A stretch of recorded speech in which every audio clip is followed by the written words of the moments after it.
Hello, my name is Shane Willis, and today I will begin our diversity training over the cultural group of Muslims.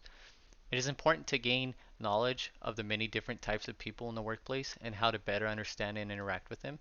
So today we'll begin with an overview of what we'll learn about. To begin, we'll learn about the cultural history of Muslims, the population data in the United States and in Texas, their cultural values, some positive stereotypes as well as negative stereotypes, and then finally, we'll learn how to best communicate in the workplace and the customs and traditions they follow. To begin, to be Muslim means to be a follower of Islam. Islam is the second biggest religion in the world behind Christianity, with 1.9 billion followers, and dates back to the 7th century. Muslims believe in one God and show their belief through practices outlined in the Quran, which is the holy book that serves as guidance for everyday living. Muslims are a diverse group of people with followers from many different places and cultures, such as of Indonesia, Pakistan, China, and the Middle East. Next, we'll look at the population of Muslims living in America and Texas. According to Bashir Muhammad of Pew Research Center, a report in 2018 showed that there are 3.45 million Muslims of all ages living in the United States. This makes up 1.1% of the total U.S. population. In regards to Texas, it has one of the nation's largest Muslim populations. According to an article by Rolf and Hajar of the Handbook of Texas, from 2000 to 2010, the percentage of Muslims in Texas increased from 0.55% to 1.68%, with an estimated 420,000 Muslims living here. The majority of Muslims live in urban areas such as Dallas, Austin, and Houston, and the leading field for the Muslim population include education, medicine, business owners, and entrepreneurs. Next, we'll take a look at the cultural values of Muslims. As I stated previously, they're a very diverse group, sharing many different cultures and values. One of the defining values they share are the five pillars of Islam. According to an article by Dr. Elizabeth Lewis of Khan's Academy, the five pillars are as stated. The first pillar is the profession of faith, which states that there is no God but Allah and Muhammad is his prophet.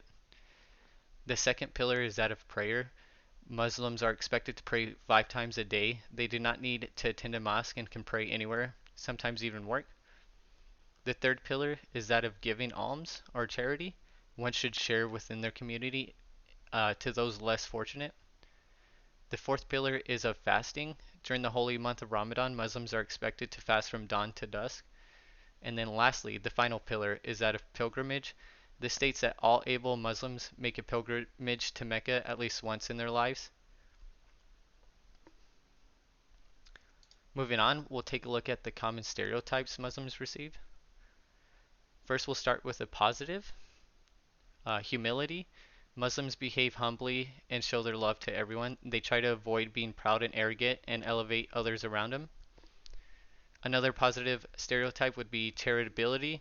Muslims are said to be charitable, and this is due to being one of the five pillars we talked about. They believe it's important to give to those less fortunate in order to help society as a whole.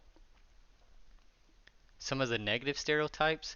One negative stereotype would be that Muslims are violent. This is obviously completely false. There are subgroups in every religion that are an outlier and do not represent the group as a whole. Muslims are welcoming and accepting of everyone and treat people with love and respect. Another negative stereotype would be Muslims can't adapt into Western society. This is another completely false statement, as Muslims have a long history in America and other Western nations. Muslims live normal lives, enjoying shopping, going to work, and raising families.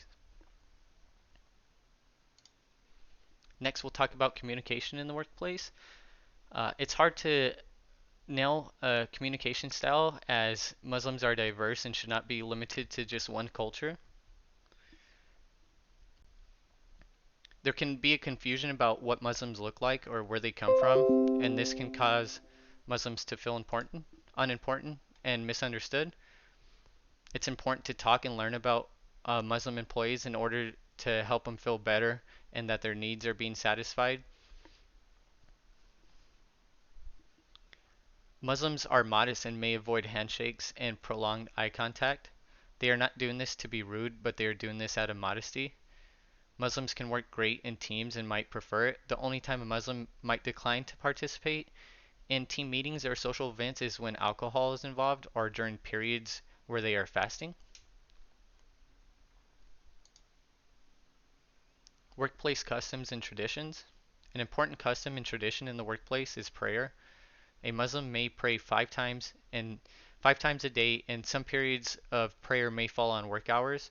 The prayers are usually short and may be done on work breaks, but this is something that should be respected. Another custom and tradition is fasting during Ramadan. Muslims refrain from food and drink from dawn till sunset. Some employees may have a differing schedule during this time just to accommodate the needs brought by fasting.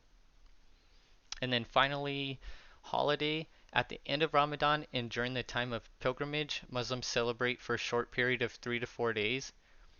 Muslims celebrate these holidays with prayer, fair-like celebrations, visiting friends, and exchanging gifts. To recap, we've gone over the cultural background of Muslims, their core values, and how diverse their community can be, as well how to best communicate and be welcoming and inclusive in the workplace. Finally, we talked about the different types of customs and traditions you might find in the workplace. And I hope you learned something today and can better connect and build lasting relationships in the future. Thank you.